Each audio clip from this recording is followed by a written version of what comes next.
Hi Emily, just like to thank you for coming to talk to us today. To start, if you could just tell us a bit about yourself and your background.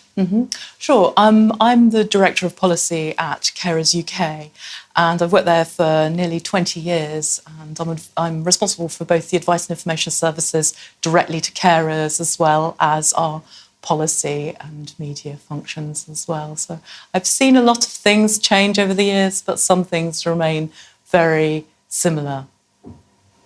So according to figures in Carers UK materials, there are 6.5 million carers in the UK. How important are they to the people that they take care of?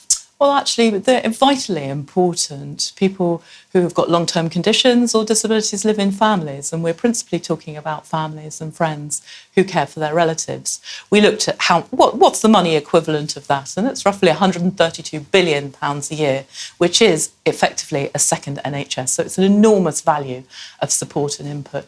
And they provide a range of different forms of support, everything from emotional support to feeding, administering medication, helping somebody get out of bed and move. So they're vital to people's daily lives and daily activities and quality of life. So is it fair to say that they become professionals in care? Yes, we would rather say they describe themselves as becoming experts in care over time. Some people with very rare conditions, sometimes the carer is the person that knows more than the professional sitting in front of them. And they learn a lot over time. But when they first start, they don't know. And it can be very hard to get information and advice, and they find that part of the journey very challenging.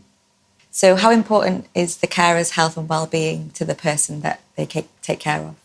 It's hugely important, actually, and it goes across the spectrum. So if you're talking about how is the health and well-being of my wife, well, that's incredibly important to me. They also are concerned, actually, as well about the health and well-being of the carer, because if that breaks down, the result might be for somebody that they have to go into residential care, and they might not want to do that. So the health and well-being of the person that they care for is incredibly important. But I have to say, there are some things which sometimes people don't discuss amongst them or between them. So the carer might not want to show, actually, that they're finding it tough, because that's difficult at times. So trying to improve the health and well-being of carers is incredibly important. I have to say, when we've done research as well, we found that a number of carers also put off vital treatment because they couldn't get the right support and advice and information for the person that they care for. So this is something that we need to see as being critically important at the heart of what health and care services do going forward, is to look after the health and well-being of carers. So how does caring affect the relationship that the carer has with the person that they care for? Most people say that the relationship changes. Some people find that the relationship strengthens and deepens and gets a lot better. Other people find that you need to renegotiate the roles that you have with the person that you're caring for. And for some, I'm afraid, relationships break down as a result of the changes that people have in their lives. It's not just the relationship with the person that they're caring for, sometimes it's outside of that. So we also sadly see divorce and relationship breakdown because the carer is devoting quite a lot of time to looking after someone else. So something that's come up quite a lot in our interviews with carers is that they feel invisible. Why would you say that is? Yes, invisibility is a word that they often use, actually, because if you go to see a health professional, they are quite rightly very focused on the person in front of them, the patient, and they don't always ask the carer how they're doing or how they're managing. They sort of assume that care and support will happen without necessarily including them. So when you come to things like tick boxes on specific forms, they don't have a section that says that you are asking whether you're a carer, which makes them feel invisible.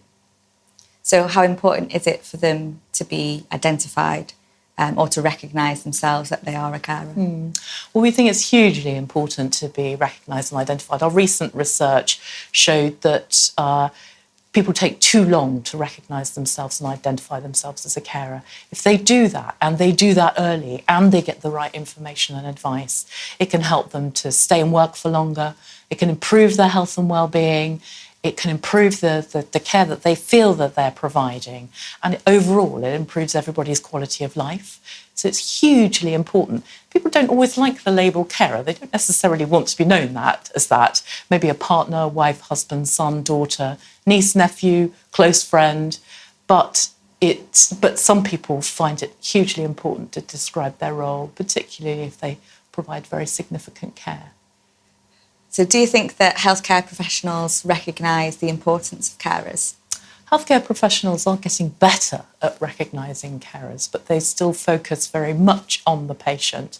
We've still got a long way to go before we're at a point where carers are feeding back to us that actually, yes, they are involved. When we talk to carers and consult our members, healthcare professionals, involving them more, explaining things more, really listening to what they have to say as well. I mean, they're a huge source of evidence, is critically important. They could do much more, which really would improve people's lives. What we also need is for healthcare professionals to properly explore confidentiality with the patient, to make sure that they understand what the boundaries of what they can share, so that we get the best out for everybody. So of the 6.5 million carers in the UK, how many of them aren't accessing support services? We really don't know how many aren't accessing support services because there's no sort of central database, if you like. We know that a lot of people have not had access to the right information and support simply from what they tell us. And we know that a lot of people remain hidden, so they don't identify themselves as carers for many years. There are particular groups who might be hidden carers, and they would include children who are caring, particularly for parents, particularly for a single parent. They might be also older people where people don't necessarily think that they'll be doing some quite tough caring tasks, actually, and they're proud people and don't like to talk about it. So it's quite important. I mean, if you think that 6,000 people every single day become carers and the same number of people stop caring, that's an enormous number of people to really identify and link up with the right support. So we have a big job to do to make sure that we link everybody up. So what do you think is key to identification of carers? 3 things, really.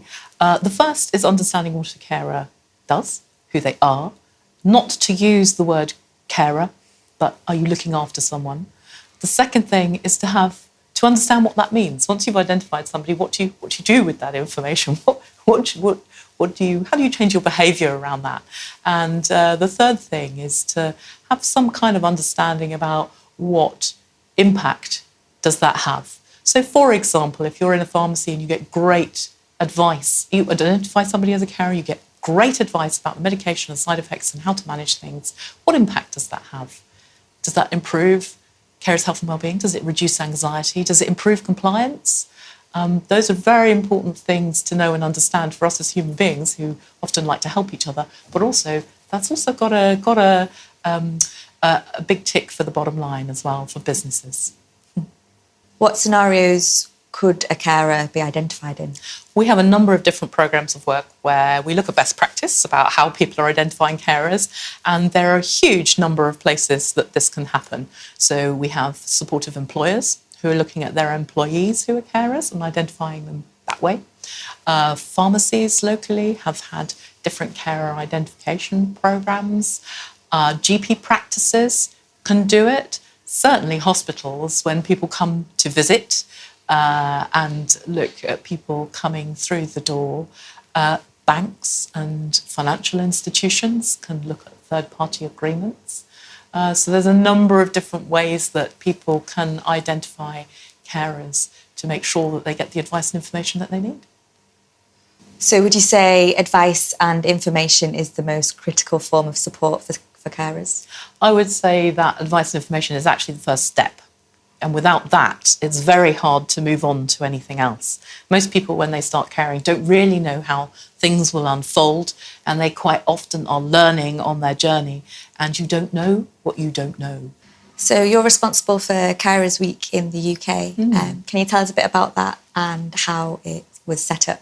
Yes, so Carers Week has been going for just over, I think, 25 years. And we set it up, first of all, because people were asking us, should we all do something together? So we said yes. And it's grown from just a few organisations 25 years ago to something that involves 8 supporting charities. We quite often get support from prime ministers and opposition leaders, from people across both houses of Westminster. We end up identifying about 15,000 new carers as a result of all the different activities. There are thousands of activities that go on across the UK, which is extremely important.